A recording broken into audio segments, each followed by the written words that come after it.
As a child growing up, a person who didn't have many friends and didn't socialize very often with other peers besides the people in my group, I sought ways that I could try to fit in. And one of those ways was more more so involving myself with drugs and alcohol. Now this happened in the early stages of quarantine and before quarantine a little bit, right? And this was an interesting time in my life because even though I was socializing more, I never felt so alone. I started smoking with my friends, and this particular time that I was smoking with them, I took a hit out of their dab pen or pen or whatever you call it, and immediately afterwards I started to feel nauseous. My head hurting, spinning, everything was just cutting out like a movie scene. Like it would my eyes would work for a bit and then it just all go black, then it'd work again, go black. And this happened for the rest of the time that I was high. Now I didn't really think much of this because I thought it was a normal occurrence. So I kept indulging in weed and edibles. I wouldn't consider myself to be a chronic user, but I did definitely use to more socially fit in. And it wasn't until after I stopped using that I realized that something was different. Something was wrong with the way that my mind was working. It felt as though everything that I was experiencing, I was looking through the eyes of somebody not there. And honestly, I'm still experiencing these symptoms and these things. Like it feels like I'm just watching a movie the whole day. Like right now, it doesn't feel like I'm thinking consciously about doing what I'm doing. My hands, I'm not thinking about what's going on. I'm not thinking about the words that are coming out of my mouth. It just happens and I'm just looking at it. I'm just looking at my hands and the way they move. It's a strange feeling. And a feeling I wish I could get rid of.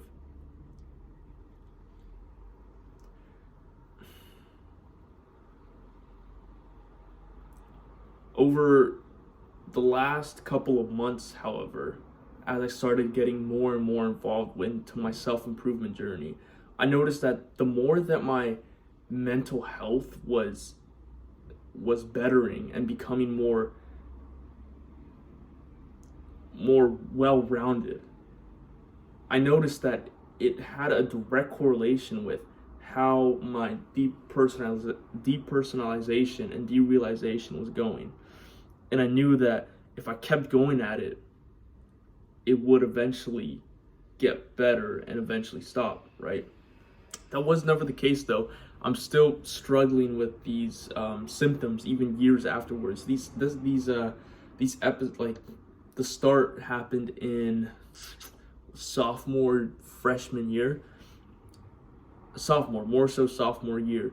And that was back when I was about 16, 17. I'm now 19. It's crazy. It's crazy. There'll be moments where I feel like myself. There'll be moments where I feel like I'm in control of my own body and I'm able to like be present in the moment. But often that's not the case.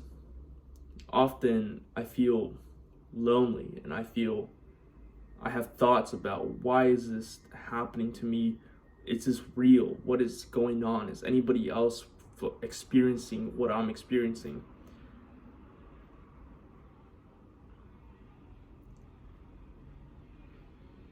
When I get in these sections of my life where I indulge in a lot of social media and a lot of YouTube and a lot of sugar and instant gratification things and letting my life get too comfortable, I notice that the symptoms get worse and worse.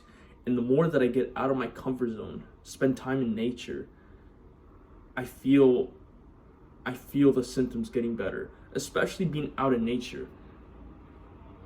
It's it's so interesting to me how a lot of people don't really experience nature the way that people before us did.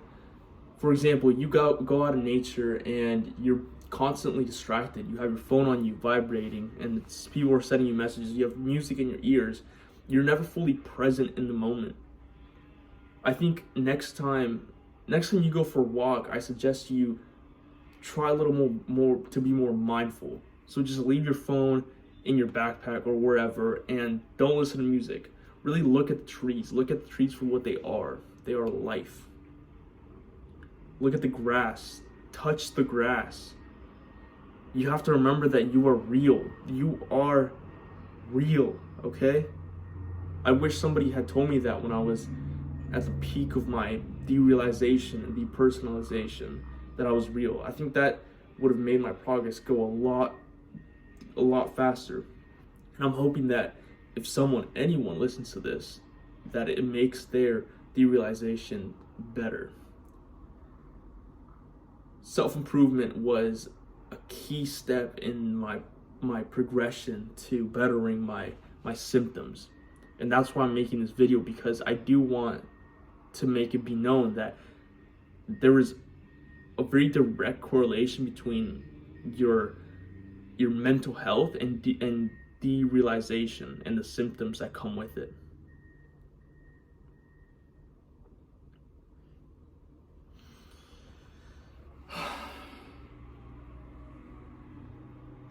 I am glad in a way that this happened to me, though, because I know that if I were still able to smoke weed without these side effects, there's a chance that I wouldn't be here right now. I wouldn't be pursuing the things that I'm pursuing. I wouldn't be trying to go out of my comfort zone and learn new things and explore the world and whatnot. I know that if I didn't have these symptoms, I would be still smoking. And for that, I'm grateful that I had a bad trip with weed. I'm grateful for this adversity that now I have to overcome.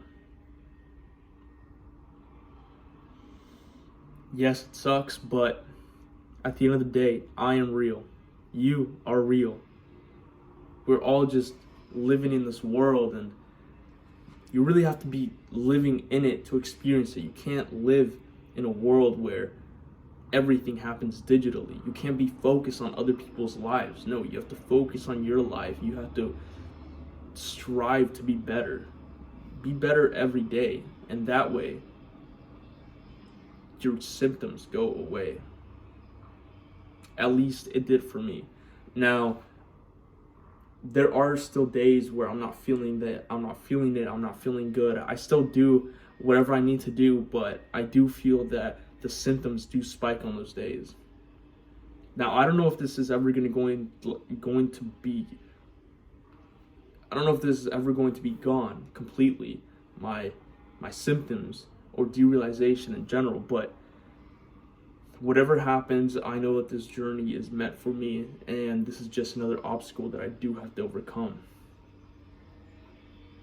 Just keep reminding yourself that you are real. With that being said, I hope you're able to take this advice and your life was able to benefit in some sort of way from this video.